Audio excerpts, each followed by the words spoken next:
On nous demande ici de montrer que ces deux matrices-là sont semblables, c'est-à-dire encore que ces deux matrices-là sont les matrices dans des bases différentes d'un même endomorphisme.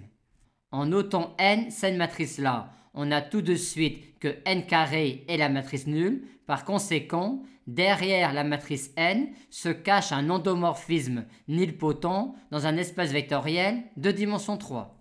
Et si on montre que pour tout endomorphisme nilpotent d'indice 2 dans un espace vectoriel de dimension 3, on peut construire une base B de E telle que sa matrice dans B soit cette matrice-là, il suffira alors de valider que cette matrice A non nulle vérifie également A carré égale 0 pour pouvoir conclure que ces deux matrices-là sont semblables.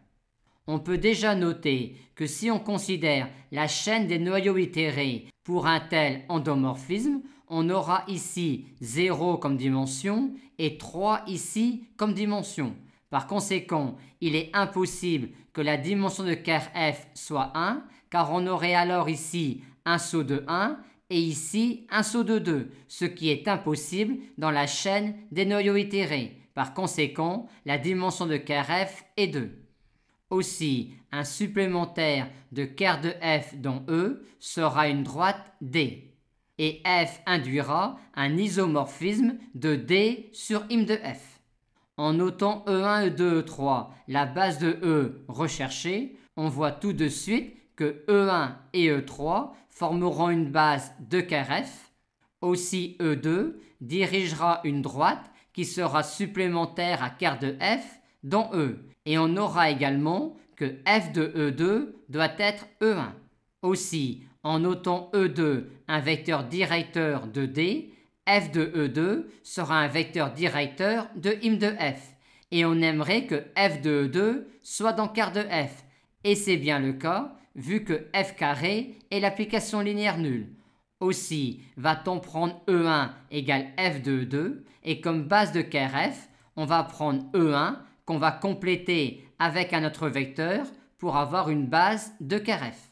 Et on a alors ici, avec E1, E2, E3, une base de E dans laquelle la matrice de f est bien celle-là.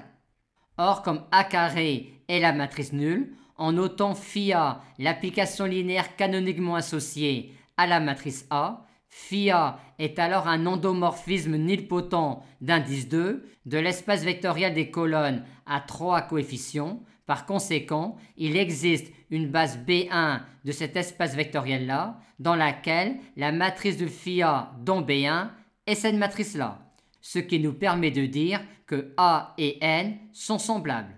Il existe donc une matrice carré P inversible telle que N égale P-1 à P. Et on va même maintenant expliciter une telle matrice carré P inversible, ce qui revient exactement à construire une base B1 de cet espace vectoriel-là selon le protocole que l'on a mis en place, dans laquelle la matrice de phi A dans B1 sera cette matrice-là.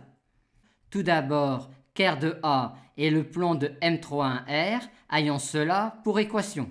Aussi comme vecteur E2, on peut prendre cette colonne-là. On a ensuite E1 égale phi A de E2 et pour E3, on prend un vecteur de ce plan-là non collinéaire à E1. La matrice de phi A dans B0 est la matrice A. En notant B1 égale E1, E2, E3, la matrice de phi A dans B1 est la matrice N. Et la matrice de passage de B0 dans B1 est cette matrice-là. Par conséquent, on a N égale P-1 à P avec P cette matrice-là.